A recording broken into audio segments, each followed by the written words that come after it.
SBB, one of Sweden's biggest commercial landlords, plans to halt payments of its dividend after suffering a ratings cut. Now, the ratings cut came yesterday in session, but the new information overnight was the cut in the dividend.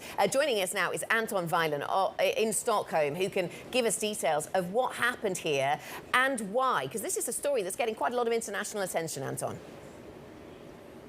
Yes, so shares are down today and was already down a lot yesterday after its credit rating. This company, which holds a lot of public properties and residential homes too, it was downgraded to junk by S&P. And this really puts focus on the issues for Swedish real estate firms, which holds a lot of bond debt maturing this year.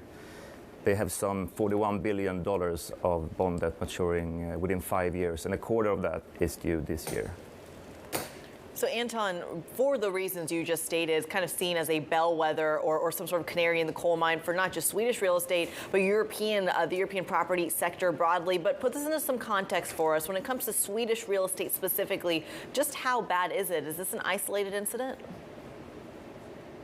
Well, the thing with Swedish property firms is that they have taken on a lot of debt to grow quickly in the past years when rates were low. The problem is that debt is short and with floating interest rates, so they're particularly sensitive to rising rates.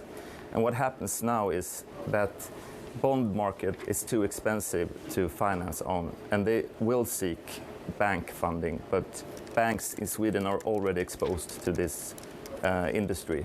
So other options are halting dividends, as we saw last night, also selling assets. One issue with this is what will happen to property valuations if we see fire sales. So alternatives are quite few for Swedish property firms at the moment.